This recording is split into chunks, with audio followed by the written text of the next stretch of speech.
Hello everyone, good morning. एक बार फिर से आप सभी का क्रेजी जीके ट्रिक के यूट्यूब प्लेटफॉर्म पर स्वागत है। आज है संडे। आज का सेशन हमारा वीकली करंट अफेयर का सेशन है। यहां पर हम 24 से लेकर 30 नवंबर तक के टॉप 25 इंपॉर्टेंट करंट अफेयर को यहां पर डिटेल में डिस्कस करेंगे। आराम से सेशन को देखिएगा। सारे करंट अफेयर एग्जाम ओरिएंटेड है, आने वाली एग्जाम में हमको देखने को मिल सकते हैं। शुरू करेंगे आज के वीकली करंट अफेयर को और सबसे पहला इंपॉर्टेंट क्वेश्चन देखेंगे। हाल ही में लचित बोरफुकन की 403वीं जयंती मनाई गई। यह क्रांतिकारी भारत के किस राज्य से संबंधित है? लचित बोरफुकन की बात करें तो यह बहुत ही फेमस क्रांतिकारी हैं असम राज्य के। इनकी 403वीं जयंती मनाई गई है 24 नवंबर को। आपको पता है असम में ही लचित बोरफुकन का एक स्टेच्यू है। लास्ट ईयर भारत के पीएम नरेंद्र मोदी ने इनॉग्रेशन किया था। स्टेच्यू ऑफ वैलोर के नाम से जाना जाता है। असम में है लचित बोरफुकन की प्रतिमा। तो ये असम के फ्रीडम फाइटर हैं। जानेंगे इनके बारे में पूरा इतिहास। तो इनकी 403वीं जयंती कब मनाई गई? 24 नवंबर को। असम में चराइदेव नाम का जिला है। यहां पर 24 नवंबर 1622 में लचित बोरफुकन का जन्म हुआ था। असम के और आसपास के क्षेत्रों में कभी अहोम साम्राज्य का शासन था। इसी के सेनापति थे लचित बोरफुकन। अहोम साम्राज्य की स्थापना सुकाफा ने की थी।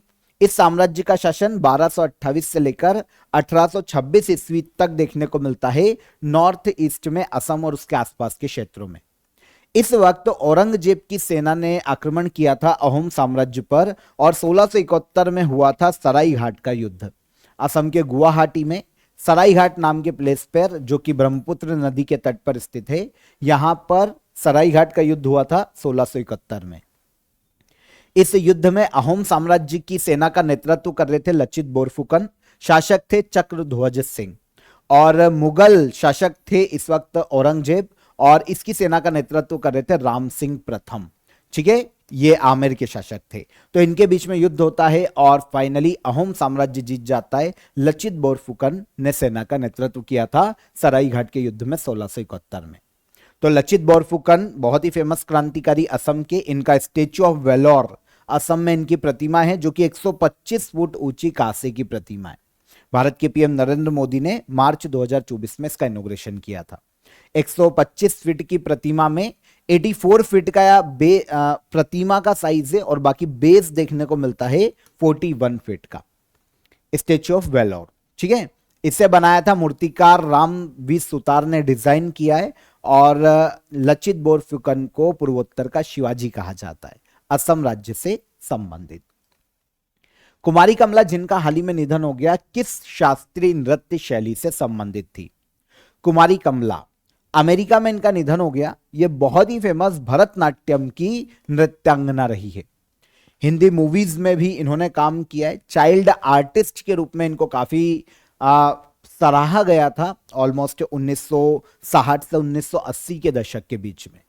और इसी दौरान 100 से ज्यादा हिंदी, तमिल, तेलुगु, कन्नड़ मूवी में इन्होंने काम किया। 100 से ज्यादा मूवी में काम किया और भरतनाट्यम को इन्होंने 2 दशक तक इंडिया में जाना पहचाना नाम था कुमारी कमला का।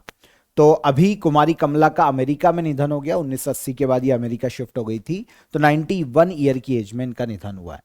1970 के दशक में वजुवुर शैली, जो कि भरतनाट्यम की एक शैली है, इसको प्रसिद्धि दिलवाने का श्रेय इनको दिया जाता है। इनको इनकी उपलब्धियों के लिए, कला के क्षेत्र में इनके योगदान के लिए 1970 में पद्म भूषण दिया जा चुका है। कुमारी कमला भरतनाट्यम की नृत्यांगना। इनका जन्म हुआ था तमिलनाडु के मदुरै में 1929 में। अब इनका निधन हो गया।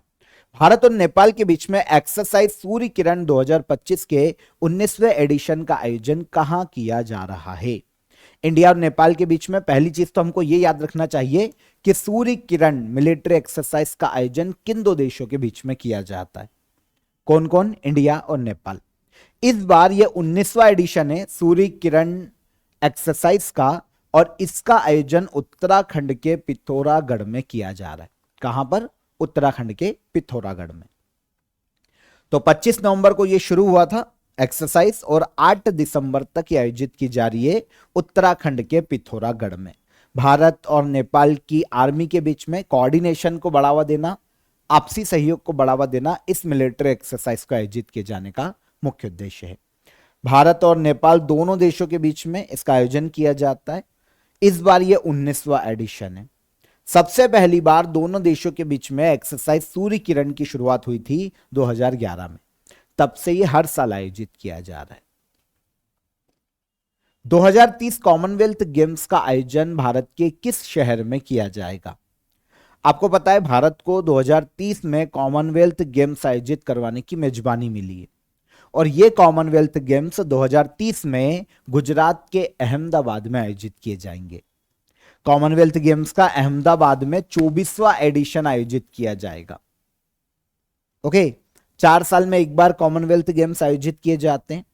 भारत में देखिए 1930 में कॉमनवेल्थ गेम्स की शुरुआत की गई थी। कनाडा में पहला एडिशन आयोजित किया गया। तब से लेकर इतिहास देखें तो इंडिया में केवल एक बार कॉमनवेल्थ गेम्स हुए हैं 2010 में नई दिल्ली में, केवल एक बार। अब दूसरी बार आयोजित किए जाएंगे अहमदाबाद गुजरात में 2030 में। अब 4 साल में एक बार होते हैं तो बात आती है कि 2026 का कॉमनवेल्थ गेम्स कहां पर होगा। तो 2026 का कॉमनवेल्थ गेम्स आयोजित किया जाने वाला है ग्लासगो में। स्कॉटलैंड का शहर है ग्लासगो। यहां पर 2026 में 23वां एडिशन आयोजित किया जाएगा कॉमनवेल्थ गेम्स का और 2030 में 24वां एडिशन कॉमनवेल्थ गेम्स का इंडिया गुजरात अहमदाबाद में आयोजित किया जाएगा। इजी। तो ग्लासगो स्कॉटलैंड में 2026 में 23वां एडिशन होगा, 23 जुलाई से 2 अगस्त 2026 तक। 3000 से ज्यादा एथलीट्स यहां पर पार्टिसिपेट करेंगे 10 अलग अलग खेलों के 215 इवेंट्स में। Commonwealth games international sports competition है। ऐसे देश कॉमनवेल्थ नेशंस कहलाते हैं जो कभी ब्रिटेन के उपनिवेश रहे और उन्हीं देशों के बीच में कॉमनवेल्थ गेम्स का आयोजन किया जाता है। पहली बार 1930 में कनाडा के हैमिल्टन में आयोजित किए गए थे। कॉमनवेल्थ गेम्स फेडरेशन इन गेम्स का आयोजन करवाता है। शुरुआत में इन्हें ब्रिटिश एम्पायर गेम्स के नाम से पुकारा जाता था, लेकिन 1978 में इनका नाम चेंज कर दिया गया। अब ये कहलाते हैं Commonwealth Games. World urbanisation prospect 2025 के अनुसार दुनिया की सबसे घनी आबादी वाला शहर कौन सा है? एक रिपोर्ट आई है वर्ल्ड अर्बनाइजेशन प्रोस्पेक्ट रिपोर्ट, और इसमें बताया गया है कि दुनिया की सबसे ज्यादा पॉपुलेशन वाली सिटी इंडोनेशिया की जकार्ता है। अभी तक जापान का टोक्यो शहर सबसे घनी आबादी वाला देश था, लेकिन अब हो गया है कौन? Jakarta, Indonesia. यूनाइटेड नेशन के द्वारा इस रिपोर्ट को जारी किया जाता है। वैसे यूनाइटेड नेशन का एक डिपार्टमेंट है जो कि इस रिपोर्ट को जारी करता है। डिपार्टमेंट तो हमसे नहीं पूछा जाएगा, तो हम यूनाइटेड नेशन याद रख लेंगे। तो यूनाइटेड नेशन के द्वारा वर्ल्ड अर्बनाइजेशन प्रोस्पेक्ट 2025 रिपोर्ट को जारी किया गया। इसमें देखा जाता है कि कौन सी सिटी में सबसे ज्यादा पॉपुलेशन है, सबसे ज्यादा आबादी है। इस आधार पर सिटी को रैंक किया जाता है। इस इंडेक्स में बताया गया है कि जकार्ता दुनिया का सबसे ज्यादा आबादी वाला शहर है। दुनिया में अभी तक सबसे ज्यादा आबादी वाला शहर था जापान का टोक्यो, तो अब हो गया है जकार्ता, इंडोनेशिया का शहर। भारत की 2 सिटी ऐसी है जो कि टॉप 10 सबसे ज्यादा आबादी वाली सिटी में शामिल है। कौन कौन सी देखें तो सबसे ज्यादा पॉपुलेशन किसकी है? इंडोनेशिया, जकार्ता, जकार्ता शहर की 41.9 मिलियन यहां पर आबादी है। सेकंड आता है बांग्लादेश का ढाका 36.6 मिलियन। थर्ड पर है जापान का टोक्यो 33.4 मिलियन। इंडिया की जो 2 सिटी है टॉप 10 में, चौथे नंबर पर आती है दिल्ली, नई दिल्ली 30.2 मिलियन आबादी है। और फिर कोलकाता है 90 नंबर पर 22.5 मिलियन कोलकाता की आबादी है। ठीक है, तो सबसे ज्यादा आबादी वाला शहर पूछे तो जकार्ता वर्ल्ड में, और इंडिया में कौन? तो इंडिया में नई दिल्ली। 2 साल में एक बार इस रिपोर्ट को तैयार किया जाता है United nation department of economics and social affair के द्वारा। आप सभी के लिए देखिए ईयर एंड सेल में स्पेशली 2 ऑफर आपके लिए यहां पर लाए गए हैं जो कि आपके लिए बहुत इंपॉर्टेंट है और साल भर में आपको काफी नॉमिनल प्राइस में अभी के लिए आपको देखने को मिलेंगे।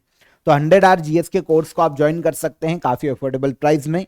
अभी के लिए आपको पता होना चाहिए 100 आवर जीएस के कोर्स में आपके जीएस के जितने भी टॉपिक है, जितने भी सब्जेक्ट है, बहुत ही इजी कॉन्सेप्ट के साथ, बहुत ही इजी शॉर्ट ट्रिक के साथ आपको पूरे जीएस को यहां पर कवर करवाया गया है। तो आप इसे ज्वाइन कर सकते हैं। मॉक टेस्ट वीडियो की पीडीएफ आपको सभी की सभी यहां पर इस कोर्स में मिल जाएगी। इसके अलावा 2026 के लिए आप करंट अफेयर का वन स्टॉप सॉल्यूशन ज्वाइन कर सकते हैं। करंट अफेयर की सारी चीजें आपको इसमें इंक्लूड मिल जाएगी। आपको 50 प्लस ई बुक मिल जाएगी, 200 से ज्यादा पीडीएफ मिल जाएगी, 500 से ज्यादा टेस्ट और क्विज आप यहां पर ज्वाइन कर पाएंगे। तो ये भी अभी के लिए आपको काफी अफोर्डेबल प्राइस में अवेलेबल है। तो ईयर एंड सेल का फायदा उठाइए। ये दो कोर्सेस आपके लिए बहुत ही स्पेशली पूरे साल भर में सबसे नॉमिनल प्राइस पर अभी आपको देखने को मिल जाएंगे। डिस्क्रिप्शन में दोनों की लिंक है, वहां पर क्लिक कीजिए और इनको अवेल कीजिए। तब तक हम चलते हैं अगले क्वेश्चन पर। हॉर्नबिल फेस्टिवल 2025 का कंट्री पार्टनर किस देश को बनाया गया है? हॉर्नबिल फेस्टिवल, पहली चीज तो ये कि कहां आयोजित किया जाता है, तो ये नागालैंड में आयोजित किया जाता है। यह क्वेश्चन आर्ट एंड कल्चर से काफी पूछा जाता है। हॉर्नबिल फेस्टिवल नागालैंड में आयोजित किया जाता है। इसके कंट्री पार्टनर बनाए गए हैं स्विट्जरलैंड और आयरलैंड दोनों ही। ठीक है, स्विट्जरलैंड और आयरलैंड को कंट्री पार्टनर घोषित किया है नागालैंड के सीएम नेफ्यू रियो ने। कंट्री पार्टनर बनने के बाद अब फेस्टिवल को ग्लोबल पहचान मिलेगी। जो स्विट्जरलैंड और आयरलैंड है, ये दोनों देश अपने यहाँ के कल्चर को प्रमोट कर पाएंगे नागालैंड के, और नागालैंड का जो हॉर्नबिल फेस्टिवल है उसको भी ग्लोबल पहचान मिलेगी। आपस में एक दूसरे के कल्चर को ये शेयर कर पाएंगे। तो नागालैंड का एक इंपॉर्टेंट फेस्टिवल है हॉर्नबिल फेस्टिवल। 1 से लेकर 10 दिसंबर तक ये मनाया जाता है। हॉर्नबिल नागालैंड का एक बर्ड है जिसके नाम पर इस फेस्टिवल का नाम है हॉर्नबिल बर्ड। ठीक है, dance, craft, sports, food activities इनका आयोजन किया जाता है और नागालैंड की संस्कृति को प्रमोट किया जाता है। हॉर्नबिल फेस्टिवल के माध्यम से हर साल 1 से लेकर 10 दिसंबर तक यह नागालैंड में आयोजित की जाती है। हाल ही में डाओ को जीआई टैग दिया गया, यह डाओ क्या है? तो डाओ की बात करें तो एक पारंपरिक हाथ से बनी हुई ब्लेड है, चाकू की तरह यह दिखाई देती है। तो हाथ से बनी हुई ब्लेड है जो कि अरुणाचल प्रदेश राज्य का एक ट्रेडिशनल ब्लेड है डाओ। इसको हाल ही में जीआई टैग दिया गया। अगर आप यहां पर इसकी इमेज देखेंगे ना तो ये इस तरीके का आपको दिखाई देगा। ब्लेड का यूज अरुणाचल प्रदेश में एग्रीकल्चर के लिए किया जाता है, हंटिंग के लिए किया जाता है, घर में नॉर्मल कामों के लिए जो हम चाकू का यूज करते हैं उसमें डाओ का यूज किया जाता है। तो एक हाथ से बनी हुई ब्लेड है, ट्रेडिशनल ब्लेड है, चाकू है ट्रेडिशनल। ब्लेड स्टील की होती है लेकिन इसका जो हैंडल होता है वो लकड़ी का होता है, लकड़ी का या बंबू से बनाया जाता है। और हैंडल पर ग्रिप के लिए जो वृक्ष की छाल होती है ना उसको चढ़ाया जाता है। तो ट्रेडिशनली अरुणाचल प्रदेश के जो लोहार हैं वो यूज करते हैं डाओ को। तो डाओ जो कि अरुणाचल प्रदेश का एक चाकू है पारंपरिक, या फिर एक पारंपरिक ब्लेड है, इसको जीआई टैग दिया गया है। भारत और ऑस्ट्रेलिया के बीच में ऑस्ट्रा हिंद 2025 अभ्यास का आयोजन कहां किया गया? पहली चीज तो ये कि ऑस्ट्रा हिंद एक्सरसाइज का आयोजन या नेवल एक्सरसाइज का आयोजन किन दो देशों के बीच में किया जाता है? तो इसका आयोजन किया जाता है इंडिया और ऑस्ट्रेलिया के बीच में, और 2025 में इसका आयोजन नॉर्दर्न पैसिफिक ओशन में किया गया है। कहां पर? नॉर्दर्न पैसिफिक ओशन में। इंडिया की ओर से आईएनएस सह्याद्री ने इस एक्सरसाइज में पार्टिसिपेट किया। इंडिया और ऑस्ट्रेलिया के बीच में एक जॉइंट नेवल एक्सरसाइज है ताकि दोनों देशों की नेवी के बीच में कोऑर्डिनेशन बढ़ाया जा सके, जॉइंट ऑपरेशन को बढ़ावा दिया जा सके। तो दोनों देशों की नेवी हर साल इसका आयोजन करती है। इंडिया की ओर से आईएनएस सह्याद्री ने पार्टिसिपेट किया है, और आयोजन कहां हुआ है? तो आयोजन हुआ है नॉर्दर्न पैसिफिक रीजन में। ठीक है, पैसिफिक रीजन के उत्तरी क्षेत्र में सबसे पहली बार। हाँ, एक चीज और करेक्ट कीजिएगा, ये हर साल नहीं 2 साल में एक बार आयोजित होता है। ठीक है, 2015 में इसकी शुरुआत की गई थी नेवल एक्सरसाइज की। 2 साल में एक बार इंडिया और ऑस्ट्रेलिया के बीच में आयोजित किया जाता है। इसी की तरीके का एक मिलिट्री एक्सरसाइज भी आयोजित की जाती है इंडिया और ऑस्ट्रेलिया के बीच में। इसका नाम है ऑस्ट्रा हिंद। अभी अक्टूबर मंथ में, लास्ट मंथ, इसका आयोजन किया गया था ऑस्ट्रेलिया के पर्थ में, और यह 4th एडिशन था ऑस्ट्रा हिंद मिलिट्री एक्सरसाइज का, ऑस्ट्रेलिया में आयोजित। तो इंडिया और ऑस्ट्रेलिया के बीच में ये एक मिलिट्री एक्सरसाइज, और ऑस्ट्रेंडेक्स की बात करें तो ये नेवल एक्सरसाइज है। भारत के लीजेंडरी अभिनेता धर्मेंद्र का निधन हो गया। इन्हें किस वर्ष पद्म भूषण से सम्मानित किया गया था? धर्मेंद्र देओल, इनका हाल ही में निधन हो गया है। 2012 में कला के क्षेत्र में धर्मेंद्र के योगदान के कारण इनको पद्म भूषण से सम्मानित किया जा चुका है।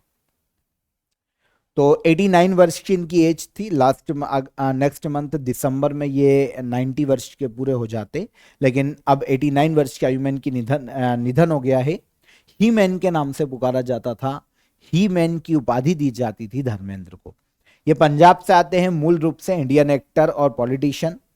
फर्स्ट मूवी थी दिल भी तेरा हम भी तेरे, 1960 के दशक में ये रिलीज हुई थी मूवी। बीजेपी से मेंबर ऑफ पार्लियामेंट रहे, एमपी रहे बीजेपी से। 2004 से 2009 तक ये राजस्थान के बीकानेर से लोकसभा के सांसद थे बीजेपी के टिकट से। इनको पद्म भूषण 2012 में दिया गया था। 38th नेशनल फिल्म अवार्ड में इनको नेशनल फिल्म अवार्ड भी दिया जा चुका है, और बाबा साहेब अंबेडकर नोबेल अवार्ड 2017 में दिया गया था। इनमें सबसे बड़ा अवार्ड पद्म भूषण है, तो 2012 में धर्मेंद्र को दिया गया। संविधान दिवस कब मनाया जाता है? हर साल संविधान दिवस मनाया जाता है 26 नवंबर को। 26 नवंबर 1949 को भारतीय संविधान को कॉन्स्टिट्यूएंट असेंबली के द्वारा अडॉप्ट किया गया था। इसी की याद में 26 नवंबर को हर साल कॉन्स्टिट्यूशन डे मनाया जाता है। कॉन्स्टिट्यूशन डे को ही नेशनल लॉ डे के रूप में, राष्ट्रीय विधि दिवस के रूप में जाना जाता है। इंडियन गवर्नमेंट ने 2015 में कॉन्स्टिट्यूशन डे को मनाने की घोषणा की थी।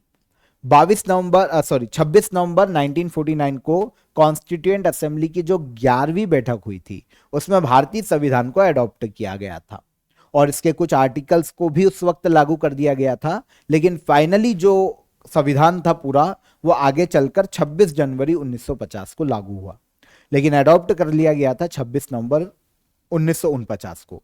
इसलिए कॉन्स्टिट्यूशन डे 26 नवंबर को हर साल मनाया जाता है। भारत ने पहला blind women's T20 world cup किस टीम को हराकर जीता है? पहला blind women T20 world cup India ने जीता है पहली बार। ठीक है, भारत का पहला है ये वर्ल्ड कप का खिताब। इस बार 2025 में ये जो blind women T20 world cup है, इसका आयोजन इंडिया और श्रीलंका में संयुक्त रूप से किया गया। फाइनल में इंडियन ब्लाइंड विमेन टीम ने नेपाल को हराकर यह खिताब जीता है। तो इंडिया हो जाता है विनर, नेपाल हो जाता है रनर अप। 11 से लेकर 23 नवंबर तक ये आयोजित किया गया था। नेपाल को इंडिया ने 7 विकेट से हराकर blind women's T20 world cup का खिताब जीता। यह पहला blind women T20 world cup है और पहला खिताब ही इंडिया ने अपने नाम किया है। इंडियन टीम की कैप्टन थी दीपिका TC और वाइस कैप्टन गंगा S कदम थी। India winner, Nepal runner up. आयोजन इंडिया और श्रीलंका में संयुक्त रूप से। आयोजन किसने करवाया? Cricket association for the blind in India. India में ब्लाइंड क्रिकेट को रेगुलेट करने वाली गवर्निंग बॉडी है, और श्रीलंका की भी एक ऐसी बॉडी है, एक ऐसी क्रिकेट संस्था है। इन दोनों ने मिलकर आयोजन करवाया। इंडिया और श्रीलंका में यह पहली बार आयोजित हुआ। जस्टिस सूर्यकांत को भारत का 53वां मुख्य न्यायाधीश बनाया गया। सुप्रीम कोर्ट के मुख्य न्यायाधीश की नियुक्ति किस आर्टिकल के तहत की जाती है? पहला इंपॉर्टेंट फैक्ट तो यह है कि भारत के 53वें चीफ जस्टिस ऑफ इंडिया कौन बने। तो भारत के 53वें चीफ जस्टिस ऑफ इंडिया बने हैं सूर्यकांत। BR गवई भारत के 52वें मुख्य न्यायाधीश थे, जिनका रिटायरमेंट हुआ है नवंबर मंथ में, और इनके बाद अब 53वें मुख्य न्यायाधीश बने हैं जस्टिस सूर्यकांत। इंडियन कॉन्स्टिट्यूशन का आर्टिकल 124 सुप्रीम कोर्ट के अपॉइंटमेंट से संबंधित प्रावधान करता है, और यह कहता है कि सुप्रीम कोर्ट के जज की नियुक्ति भारत के राष्ट्रपति के द्वारा की जाती है, सारे जजेस की नियुक्ति। तो जस्टिस सूर्यकांत भारत के 53वें चीफ जस्टिस ऑफ इंडिया बने। हरियाणा के हिसार से ये बिलोंग करते हैं। हरियाणा के एडवोकेट जनरल रह चुके हैं। नेशनल लीगल सर्विसेज अथॉरिटी के एग्जीक्यूटिव चेयरमैन के रूप में इन्होंने काम किया है, और हरियाणा के पहले चीफ जस्टिस, हरियाणा से पहले चीफ जस्टिस हैं कौन? जस्टिस सूर्यकांत। इंडियन कॉन्स्टिट्यूशन में पार्ट 5 में सुप्रीम कोर्ट से संबंधित प्रावधान देखने को मिलते हैं आर्टिकल 124 से आर्टिकल 147 तक। इसमें आर्टिकल 124 सुप्रीम कोर्ट की बात करता है और सुप्रीम कोर्ट के जजेस की नियुक्ति का प्रावधान करता है। आर्टिकल 124 का सब क्लॉज 1 कहता है कि सुप्रीम कोर्ट की स्थापना की जाएगी जिसमें chief justice of India president के द्वारा नियुक्त किए जाएंगे और अन्य जजेस की नियुक्ति भी प्रेसिडेंट के द्वारा की जाएगी। आर्टिकल 124 के सब क्लॉज 2 में यह प्रावधान है। Global commitment to development index 2025 में भारत की रैंक क्या है? ये जो इंडेक्स है ना, global commitment to development index, अगर इस इंडेक्स की बात करें तो इस चीज को देखा जाता है कि भाई डेवलपमेंट के लिए कौन सा देश कितना ज्यादा कमिटेड है, मतलब कितनी अच्छी पॉलिसीज बना रहा है, कितना अच्छा काम कर रहा है। तो एक global commitment to development index है। 40 देशों की इकोनॉमी को इसमें रैंक किया गया और इंडिया को 36 रैंक पर रखा गया है। एक थिंक टैंक है सेंटर फॉर ग्लोबल डेवलपमेंट, यह जारी करता है global commitment to development index को। 2025 के इस इंडेक्स में 8 पॉलिसीज एरिया पर स्कोर किया गया है देशों को। 40 देशों को रैंक किया गया, ओवरऑल रैंकिंग दी गई। 8 पॉलिसीज एरिया क्या है? डेवलपमेंट, फाइनेंस, इन्वेस्टमेंट, माइग्रेशन के लिए कितनी अच्छी पॉलिसी है, ट्रेड और इन्वायरमेंट के लिए किसी देश में कितना प्रयास किया जा रहा है, हेल्थ, सिक्योरिटी, टेक्नोलॉजी के लिए कितना अच्छा काम किया जा रहा है, पॉलिसीज बनाई जा रही है। इन सभी अलग अलग एरियाज पर, इंडिकेटर्स पर किसी भी देश को मेजर किया जाता है। 40 देशों की लिस्ट में इस इंडेक्स में इंडिया को 36वीं रैंक पर रखा गया। 2024 में जब इंडेक्स आया था तो इंडिया 38 रैंक पर था, लेकिन अब 36 रैंक पर है। सबसे हाई रैंक है स्वीडन की, पहले नंबर पर, सेकंड पर जर्मनी और थर्ड पर है नॉर्वे। ओके, तो index global commitment to development index से 40 देशों का इंडिया की रैंक है 36, पहले नंबर पर यूरोपीय देश Sweden. Global commitment to development index हर साल जारी किया जाता है। 2003 में इसकी शुरुआत की गई थी। Think tank centre for global development इसको जारी करता है। चर्चित हाईली गब्बी वॉल्केनो किस देश में स्थित है? हाईली गुब्बी वॉल्केनो की बात करें, यह देखने को मिलता है इथोपिया में। इथोपिया में ये जो वॉल्केनो है ना, 12,000 साल के बाद इसमें विस्फोट देखने को मिला है और जेट स्ट्रीम के कारण एक ऐसी हवा जो कि वेस्ट से ईस्ट की ओर चलती, तो जेट स्ट्रीम के कारण इथोपिया में जो हाईली गुब्बी वॉल्केनो है ना, इसका धुआं, इसका जो ऐश है वो इंडिया तक आ रहा है और इसके कारण उत्तर भारत तक पॉल्यूशन देखने को मिला है। तो काफी उड़ानें भी रद्द की गई थी इस ज्वालामुखी के कारण। इसका जो धुआं उठाना वो ऊपर वायुमंडल में 14 किलोमीटर तक ऊपर गया है, मतलब जो स्ट्रेटोस्फीयर की जो निचली लेयर है वहां तक इसका धुआं गया। और उसके बाद इसका धुआं, क्योंकि जेट स्ट्रीम का समय है तो ईस्ट से वेस्ट से ईस्ट की ओर ये धुआं आ रहा है। और अगर आप देखेंगे तो अफ्रीका का देश है इथोपिया, इससे पूर्व में आता है इंडिया, तो इंडिया तक इसकी जो राख और धुआं है उसका प्रभाव देखने को मिला है। अगर आप यहां पर लोकेशन देखेंगे तो ये इथोपिया है और यहां से क्योंकि जेट स्ट्रीम का प्रभाव है तो इंडिया तक इसका धुआं देखने को मिल रहा है। ठीक है, यह है इथोपिया, एक अफ्रीकी देश। तो इथोपिया में है हाईली गुब्बी वॉल्केनो, जिसमें 12,000 साल के बाद विस्फोट हुआ। इसका स्मोक 14 किलोमीटर के ऊपर तक गया है और स्ट्रेटोस्फीयर की जो लोअर लेयर है यहां तक इफेक्ट किया है इसके धुएं ने। जेट स्ट्रीम के कारण स्मोक इंडिया की तरफ आ रहा है। हाईली गुब्बी वॉल्केनो 493 मीटर की ऊंचाई पर स्थित है, एक शील्ड वॉल्केनो है जो कि इथोपिया देश में स्थित है। भारत ने किस देश को हराकर विमेंस कबड्डी वर्ल्ड कप 2025 अपने नाम किया है? Women's kabaddi world cup 2025 India ने जीता है चाइनीज ताइपे की टीम को हराकर। तो इंडिया हो जाता है विमेंस कबड्डी वर्ल्ड कप का विनर और रनर अप हो जाती है चाइनीज ताइपे की टीम। अब बात आती है कि आयोजन कहां किया गया।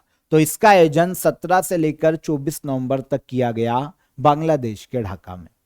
बांग्लादेश के ढाका में ये इस कंपटीशन का सेकंड एडिशन है, दूसरा एडिशन है, क्योंकि इसके पहले जो पहला एडिशन था विमेंस कबड्डी वर्ल्ड कप का 2012 में आयोजित किया गया था। 2012 में पहला women's kabaddi world cup Patna के बिहार में हुआ था और अब दूसरा सीजन बांग्लादेश के ढाका में आयोजित किया गया। कबड्डी वर्ल्ड कप के फाइनल में भारत भारत ने यहाँ पर विनर रहा। भारत ने चाइनीज ताइपे की टीम को हराकर दूसरी बार ये खिताब जीता है। मतलब जो पहला एडिशन था पटना के बिहार में वो भी इंडिया ने ही अपने नाम किया था और अब दूसरा एडिशन भी इंडिया ने जीता है। ठीक है। कबड्डी टूर्नामेंट है, मेंस और विमेंस दोनों कैटेगरी में आयोजित किया जाता है। मेंस कैटेगरी का कबड्डी वर्ल्ड कप 2004 में शुरू हो गया था। विमेंस कबड्डी का कबड्डी वर्ल्ड कप 2012 में शुरू किया गया था। ऑर्गेनाइज इंटरनेशनल कबड्डी फेडरेशन दोनों ही कबड्डी वर्ल्ड कप का आयोजन करवाता है। वर्ल्ड्स बेस्ट सिटीज इंडेक्स 2026 में भारत के लिए सबसे ऊंची रैंक किस शहर ने हासिल की है? यह वर्ल्ड्स बेस्ट सिटीज इंडेक्स से मतलब सबसे अच्छी सिटी, सबसे बेस्ट किस आधार पर? ऐसी सिटी जो कि रहने के लिए सही हो, है ना, सेफ्टी के पॉइंट ऑफ व्यू से देखें तो अच्छी हो, एजुकेशन जहां पर अच्छा हो, हेल्थ सेक्टर को देखें तो वो अच्छा हो, एनवायरमेंट अच्छा हो, सांस लेने के लिए ऑक्सीजन सही हो, मतलब धुआं या प्रदूषण ना हो। तो इन सभी डायमेंशंस के आधार पर वर्ल्ड्स बेस्ट सिटी इंडेक्स को तैयार किया जाता है। इस इंडेक्स में भारत का वो शहर जो कि सबसे हाई रैंक पर है यह है बांग्लादेश, बांग्लादेश बोल रहा हूं, बेंगलुरु। भारत का शहर बेंगलुरु पहले स्थान पर है कर्नाटक में। World best city index report resonance consultancy के द्वारा तैयार किया जाता है। एक रिसर्च इंस्टीट्यूट एनजीओ की तरह ये काम करता है और यही वर्ल्ड बेस्ट सिटीज इंडेक्स को जारी करता है अलग अलग संस्थाओं के साथ मिलकर। इसने क्या किया है, 10 लाख से अधिक पॉपुलेशन वाले 270 सिटी को का मूल्यांकन किया। 270 सिटी में टॉप 100 सिटीज को रैंक किया गया है रहने के आधार पर, बेस्ट सिटी इंडेक्स। इसमें 2025-26 के लिए सबसे रहने लायक जो शहर घोषित किया गया वो लंदन घोषित किया गया। 11वें साल लगातार लंदन पहले स्थान पर है वर्ल्ड्स बेस्ट सिटी इंडेक्स में। इंडिया की ओर से बेंगलुरु 29वीं रैंक पर है, लेकिन इंडिया से टॉप पर बेंगलुरु ही है। अच्छा, टॉप 3 देखें तो लंदन पहले स्थान पर, यूके का शहर, सेकंड पर है न्यूयॉर्क यूएसए और थर्ड पर है पेरिस फ्रांस। इस लिस्ट में टॉप 10 में एशिया के 2 शहर हैं, एक है टोक्यो और एक है सिंगापुर। इंडिया की सिटी में बेंगलुरु सबसे हाई रैंक पर है, इंडिया की तरफ से 29 रैंक। बेंगलुरु के बाद टॉप 100 में 40वीं रैंक पर मुंबई है, 54 पर दिल्ली और हैदराबाद है 82 रैंक पर, 10 लाख से ज्यादा आबादी वाले शहरों में। रिपोर्ट रिसोनेंस कंसल्टेंसी कनाडा के वैंकूवर की एक थिंक टैंक के ग्लोबल कंसल्टेंसी कंपनी है जो कि इस इंडेक्स को जारी करती है और इस इंडेक्स को 2007 में शुरू किया गया था। जो कंसल्टेंसी है ये 2007 में शुरू की गई थी जो कि इस इंडेक्स को जारी करती है। 2025 में डेविस कप का खिताब किसने जीता है? डेविस कप 2025, पहली चीज तो चल आंसर ले लेते हैं पहले, फिर हम इसकी आगे की बात करेंगे। डेविस कप का खिताब 2025 में जीता है इटली ने। इटली ने फाइनल में स्पेन को हराकर डेविस कप टूर्नामेंट जीता है। अब बात आती है सबसे इंपॉर्टेंट क्वेश्चन कि डेविस कप किस खेल से संबंधित टूर्नामेंट है? तो डेविस कप टेनिस से संबंधित टूर्नामेंट है। यहां पर एक और इंपॉर्टेंट फैक्ट कि मेंस टेनिस टूर्नामेंट केवल मेंस के लिए आयोजित किया जाता है डेविस कप को। 2025 में डेविस कप का आयोजन किया गया। इटली ने फाइनल में स्पेन को 2-0 से हराकर डेविस कप 2025 का खिताब जीता। यह इटली की लगातार तीसरी जीत है, 2023, 2024 और 2025। लेकिन इटली ने अभी तक 4 बार डेविस कप का खिताब जीता है। एक बार पहले भी जीत चुका है 1976 में। लगातार जीतने के मामले में अब इटली दूसरे नंबर पर आ गया है, क्योंकि इसके पहले यूएसए ने भी लगातार 3 बार डेविस कप का खिताब जीता है। वैसे यूएसए तो 5 बार डेविस कप का खिताब लगातार जीत चुका है, लेकिन 3 बार से कंपेयर करें तो फिर इटली दूसरी ऐसी टीम हो जाती है जिसने लगातार 3 बार डेविस कप का खिताब जीता, क्योंकि यूएसए ये कारनामा पहले कर चुका है। 1968 से 1972 तक लगातार 5 बार यूएसए ने डेविस कप का खिताब जीता था टेनिस टूर्नामेंट। 2025 का विनर कौन? इटली। रनर अप कौन? स्पेन। डेविस कप की शुरुआत सन 1900 में की गई थी।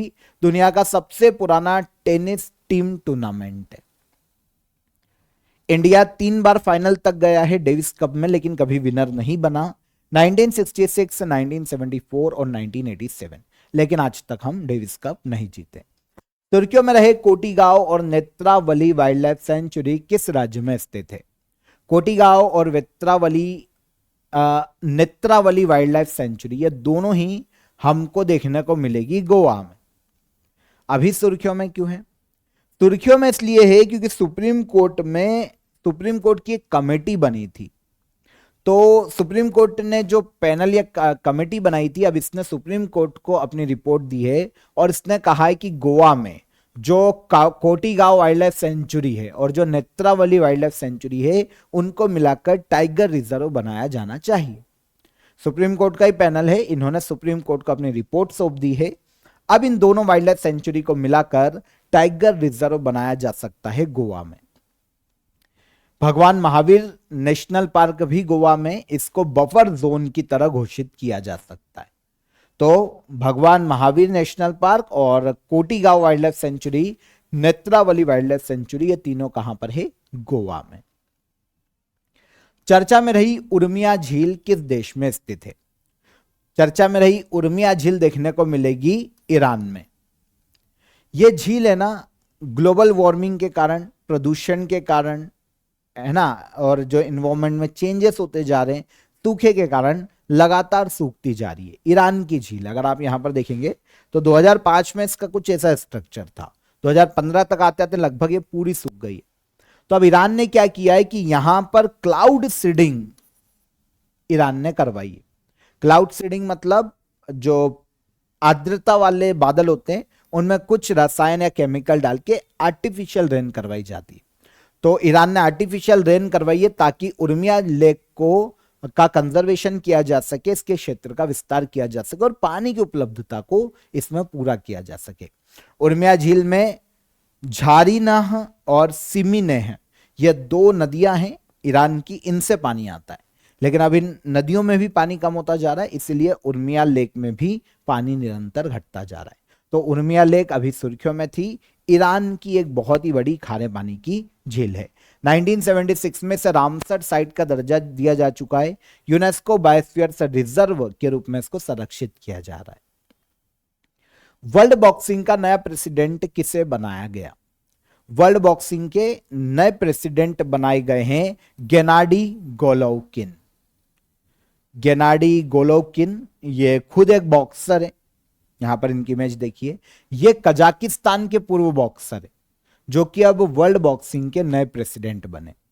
अभी तक वर्ल्ड बॉक्सिंग का प्रेसिडेंट का पद संभाल रहे थे बोरिन वॉन डेर वोस्ट, जो कि नीदरलैंड से आते हैं। इनको रिप्लेस किया है गेनेडी गोलोवकिन ने, और ये वर्ल्ड बॉक्सिंग के प्रेसिडेंट बने हैं। 3 साल तक इस पद को होल्ड करेंगे। वर्ल्ड बॉक्सिंग पूरे वर्ल्ड में बॉक्सिंग खेलों को गवर्न करने वाली संस्था है। 2023 में 13 अप्रैल को इस संस्था की स्थापना की गई थी। स्विट्जरलैंड के ल्यूसाने में हेडक्वार्टर है। 125 नेशनल फेडरेशन जो बॉक्सिंग के अलग अलग देशों के है ना, वो मेंबर है वर्ल्ड बॉक्सिंग के। और गेनाडी गोलोवकिन नए अध्यक्ष बने हैं, प्रेसिडेंट बने हैं वर्ल्ड बॉक्सिंग के। भारत ने साइक्लोन डिटवाह के कारण श्रीलंका की मदद करने के लिए कौन सा ऑपरेशन लॉन्च किया है? तो अभी एक साइक्लोन आया है इंडियन ओशन में, जिसने श्रीलंका के पूर्वी क्षेत्रों को प्रभावित किया। श्रीलंका के पूर्वी क्षेत्रों में काफी लैंडफॉल हुआ, 50 से ज्यादा लोगों की मृत्यु हुई है, काफी बारिश हुई थी साइक्लोन डिटवाह के कारण। अब इस कारण श्रीलंका की मदद के लिए भारत ने एक ऑपरेशन चलाया है जिसका नाम है ऑपरेशन सागर बंधु। इसके तहत श्रीलंका को मेडिसिन, है ना, भोजन के पैकेट्स, फूड पैकेट्स और जो भी कंबल और जो भी जरूरी सहायता है वो इंडिया के द्वारा दी जा रही है। ठीक है, तो ऑपरेशन सागर बंधु चलाया गया श्रीलंका की मदद के लिए साइक्लोन डिटवाह के कारण। अगर आप मैप पर देखेंगे तो ये श्रीलंका का पोर्शन है और यहां पर इंडियन ओशन में बे ऑफ बंगाल की तरफ ये तूफान आता हुआ दिखाई दिया है, साइक्लोन डिटवाह। श्रीलंका के पूर्वी क्षेत्रों में लैंडफॉल किया इसने, काफी बारिश की, और ये धीरे धीरे बढ़ा है भारत में तमिलनाडु और आंध्र प्रदेश के तटों की ओर। तो बे ऑफ बंगाल या हिंद महासागर में इसका ओरिजिन देखने को मिला साइक्लोन डिटवाह का। इसके कारण श्रीलंका में 56 से ज्यादा लोगों की डेथ हुई है। साइक्लोन इंडिया की ओर बढ़ रहा है, तमिलनाडु और आंध्र प्रदेश की ओर। हालांकि इंडिया की ओर बढ़ते बढ़ते ये थोड़ा कमजोर हो जाएगा, लेकिन इसने श्रीलंका में काफी तबाही मचाई है। इसीलिए हमने श्रीलंका की मदद के लिए ऑपरेशन सागर बंधु लॉन्च किया। अच्छा, साइक्लोन डिटवा का जो नाम है ना, यमन के द्वारा दिया गया है। यमन के तटीय क्षेत्रों में एक लेग्यून पाया जाता है जिसका नाम है डिटवा। इसी के नाम पर साइक्लोन डिटवा का नाम पड़ा है। एशिया पावर इंडेक्स 2025 में भारत की रैंक क्या है? एशिया पावर इंडेक्स इस आधार पर तैयार किया जाता है कि एशिया पर किस देश का सबसे ज्यादा प्रभाव है और कौन सा देश सबसे ज्यादा पावरफुल है एशिया में। इस आधार पर एशिया पावर इंडेक्स को तैयार किया जाता है। इस इंडेक्स में इंडिया को 3rd रैंक पर रखा गया, 3री रैंक दी गई है एशिया पावर इंडेक्स में। एक लॉवी इंस्टीट्यूट है, ऑस्ट्रेलिया का एक इंस्टीट्यूट है, रिसर्च इंस्टीट्यूट, जो कि पॉलिटिकली और वर्ल्ड में ग्लोबल किसका इन्फ्लुएंस ज्यादा है, इन सभी चीजों का एनालिसिस करता है। तो इसी के द्वारा एशिया पावर इंडेक्स को तैयार किया गया 2025 के। इंडेक्स में सबसे पावरफुल और इन्फ्लुएंसिंग देशों को रैंक किया गया। इसमें इंडिया को 3rd रैंक दी गई है। लास्ट ईयर भी हमारी 3rd रैंक थी, लेकिन तब हमारा स्कोर 40 था। अभी हमारा जो स्कोर, जब हमारी लास्ट ईयर 2024 में 3rd रैंक थी ना, तब हमारा स्कोर 39 था। अब हमारा स्कोर हो गया है 40। इस कारण अब हम मेजर पावर वाली कैटेगरी में इंडिया आ गया है, सुधार हुआ है। पहले जो लास्ट ईयर थे ना, हम मिडिल पावर वाली कैटेगरी में थे क्योंकि हमारा स्कोर कम था। अब स्कोर बढ़ा है तो हम मेजर पावर वाली कैटेगरी में आ गए। इस इंडेक्स में पहले स्थान पर है यूएसए, सुपर पावर की कैटेगरी में। अब आप बोलोगे सर यूएसए तो इंडिया एशिया में है ही नहीं। एशिया पर दबदबा तो इसका है, इन्फ्लुएंस तो ज्यादा है ना, इस आधार पर रैंक दी जाती है। तो पहले पर यूएसए, सेकंड पर चाइना सुपर पावर, 3rd पर इंडिया है मेजर पावर कैटेगरी में। तो एशिया पावर इंडेक्स 27 कंट्रीज को रैंक करता है। 2018 में इस इंडेक्स को शुरू किया गया था। इंटरपोल का नया प्रेसिडेंट किसे बनाया गया है? इंटरपोल जो वर्ल्ड का वॉचमैन या वर्ल्ड की पुलिस कहलाती है, वर्ल्ड के देशों की पुलिस के बीच में कोऑर्डिनेशन का काम इंटरपोल का है। इसके नए अध्यक्ष लुकास फिलिप बनाए गए हैं। लुकास फिलिप खुद ही फ्रांस के रहने वाले और इंटरपोल का हेडक्वार्टर भी फ्रांस में ही स्थित है। अभी तक इंटरपोल के प्रेसिडेंट अहमद नासिर अल रईसी थे, ये आते हैं यूएई से। इनको रिप्लेस किया है लुकास फिलिप ने, जो कि फ्रांस के रहने वाले, और लुकास फिलिप 4 साल तक इंटरपोल के अध्यक्ष का पद संभालेंगे। इंटरपोल की स्थापना 7 सितंबर 1923 में की गई थी। फ्रांस के लियोन में हेडक्वार्टर है। लुकास फिलिप इसके बने हैं प्रेसिडेंट। और काम मैं आपको बता ही चुका हूं, दुनिया में जो देश हैं, जो पुलिस है, उनके बीच में कोऑर्डिनेशन और क्राइम को कंट्रोल करने के लिए यह इंटरनेशनल ऑर्गेनाइजेशन है। 2025 समर डेफोलंपिक्स की ओवरऑल मेडल टैली में भारत ने कुल कितने मेडल जीते हैं? देखिए, समर डेफोलंपिक की बात करें ना, तो ऐसे एथलीट जो कि जिनकी सुनने की क्षमता कम होती है या फिर ना नहीं होती, ऐसे एथलीट यहां पर पार्टिसिपेट करते हैं। अभी समर डेफोलंपिक का आयोजन किया गया था टोक्यो जापान में, और यहां पर ओवरऑल मेडल टैली में इंडिया ने 20 मेडल जीते। कितने? 20। और मेडल टैली में इंडिया 6ठे रैंक पर रहा है। टोक्यो जापान में 2025 के समर डेफोलंपिक का आयोजन किया गया 15 से लेकर 26 नवंबर तक। इंडिया ने 20 मेडल जीते, 9 गोल्ड, 7 सिल्वर और 4 bronze medal. India medal tally में 6ठे प्लेस पर रहा है समर डेफोलंपिक में। पहले नंबर पर रहा यूक्रेन 100 मेडल के साथ, सेकंड पर है यूएसए 36 मेडल के साथ, और जापान जहां पर खेलों का आयोजन किया गया ये 51 मेडल के साथ तीसरे स्थान पर रहा है। बीच में ये इंडिविजुअल न्यूट्रल एथलीट्स हैं, लेकिन ये किसी देश की तरफ से नहीं खेलते, तो ये अलग है, अलग अलग देशों से आते, तो इनको रैंक नहीं किया जाता। ठीक है, तो यूक्रेन पहले नंबर पर देशों में, यूएसए दूसरे नंबर पर और जापान तीसरे नंबर पर। इंडिया की रैंक है 6, 20 मेडल हमने जीते, 9 गोल्ड, 7 सिल्वर और 4 bronze. Deaf Olympic world games for the deaf के नाम से जाने जाते हैं। डेफ खिलाड़ियों के लिए सबसे बड़े खेल हैं। ठीक है, समर और विंटर डेफ ओलंपिक के रूप में इनको आयोजित किया जाता है। 4 साल में आयोजित होते हैं, लेकिन ये दोनों ओलंपिक समर और विंटर 2-2 साल में आयोजित किए जाते हैं। 1924 में पेरिस समर डेफ ओलंपिक के रूप में इनकी शुरुआत की गई थी। तो अभी जो हुआ है वो समर डेफ ओलंपिक ही है, जिसमें मेडल टेली में 20 मेडल के साथ इंडिया 6 प्लेस पर रहा है। आगे चलें, last question, global commitment to development index 2025 में भारत की रैंक क्या है? आई थिंक इस क्वेश्चन को हमने डिस्कस कर लिया है, तो आंसर ले लेते हैं, ये रिपीट हो गया शायद। तो 36 रैंक है 40 देशों की लिस्ट में हमारी। मैं आपको समझा ही चुका हूं global commitment to development index क्या है। तो 40 देशों की लिस्ट में भारत को 36वीं रैंक पर रखा गया है। ठीक है, पहले नंबर पर रखा गया स्वीडन को, सेकंड पर जर्मनी को और थर्ड पर नॉर्वे को। भारत की ओवरऑल रैंक है 36, लास्ट ईयर हमारी रैंक थी 38 40 देशों की सूची में। ये हमने पढ़ लिया है क्वेश्चन, तो यहां पर मैंने आपको शॉर्ट में बता दिया। ओके, तो 24 से लेकर 30 नवंबर तक के सभी करंट अफेयर यहां पर हमने डिटेल में डिस्कस किए, एक एक फैक्ट एक एक क्वेश्चन को समझा। अगेन आपको बता देता हूं, ऑफर ऑफ द वीक में आपके लिए काफी अफोर्डेबल प्राइस में अभी दोनों कोर्सेस आपको मिल जाएंगे, 100 आवर जीएस कोर्स और करंट अफेयर का वन स्टॉप सॉल्यूशन 2026 के लिए। तो डिस्क्रिप्शन में दोनों की लिंक है, वहां से आप इसे डायरेक्ट ज्वाइन कीजिए, अवेल कीजिए। कल फिर मुलाकात करेंगे नेक्स्ट डे के करंट अफेयर में, तब तक अपना ख्याल रखिएगा। जय हिंद, जय भारत।